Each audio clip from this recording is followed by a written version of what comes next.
Gdyby ktoś mi powiedział 20 lat temu, że będę uprawiał sport powstały z połączenia kitesurfingu i nart na płaskowyżu przypominającym Arktykę, no to chyba bym go odesłał do swojego kukulandu.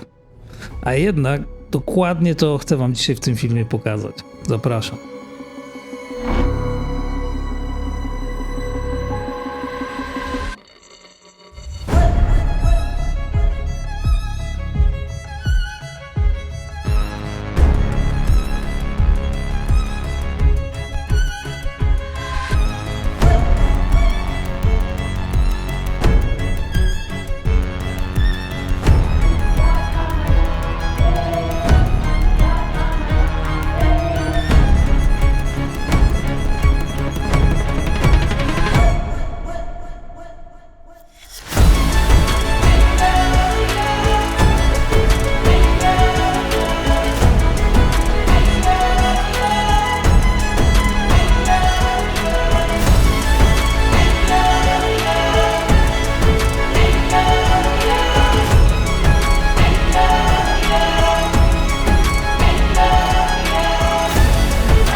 Witam Was na chyba jednym z najbardziej popularnych spotów do snowkitingu.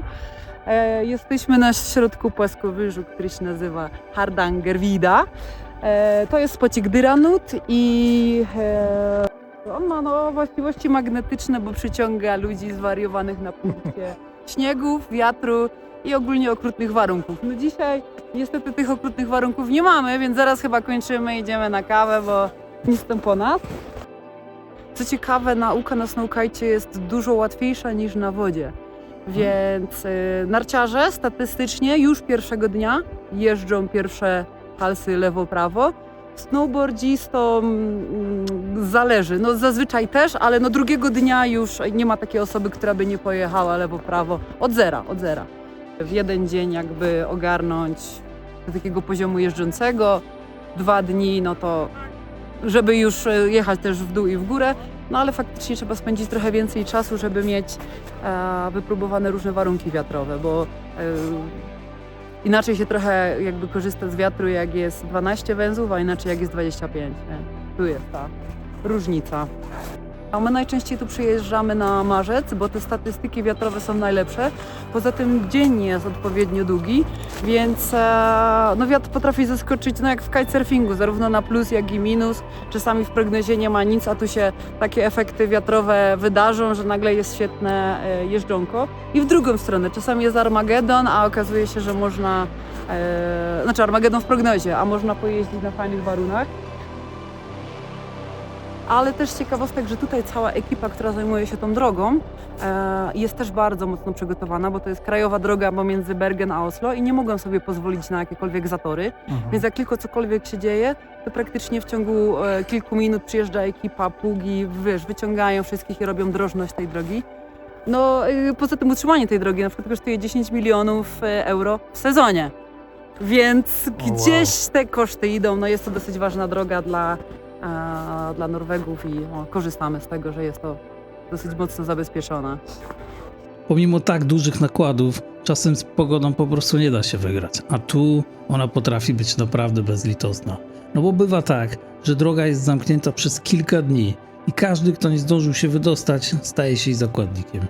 Na szczęście nam przytrafiło się tylko takie tymczasowe zamknięcie. Wtedy trzeba poczekać, aż wyruszy tak zwany konwój, a to no nic innego jak kolumna samochodów, którą prowadzi pług, no i z tyłu jeden samochód, żeby nikogo nie zgubić. Można się odłączyć gdzieś po środku, co zresztą uczyniliśmy, ale no jest pewien haczyk. Żeby później się wydostać, trzeba czekać na kolejny konwój i to we właściwą stronę. Istnieje też ryzyko utknięcia na płaskowyżu w razie całkowitego zamknięcia drogi, no ale prognoza była na tyle dobra, że postanowiliśmy zaryzykować. To była dobra decyzja, bo jazda tego dnia była naprawdę epicka.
A to nasze przypadkowe znalezisko. Darmowa sauna z widokiem na fiordy. No come on, trudno mi sobie wyobrazić coś bardziej skandynawskiego. Ta sauna stała się wkrótce naszą ulubioną rutyną po dniu na płaskowyżu. To chyba też najlepiej oddaje to norweskie podejście do ludzi, zarówno do mieszkańców, jak i do nas przyjezdnych. Tego po prostu nie da się nie lubić. Niestety ten wyjazd trwał tylko tydzień, więc zanim się na dobre rozgościliśmy, trzeba było już powoli wracać. Na koniec chcę wam pokazać trochę okolicy, bo ta była na tyle ciekawa, że nawet gdybym przyjechał tutaj tylko po to, żeby ją zobaczyć, to nie wróciłbym zawiedziony.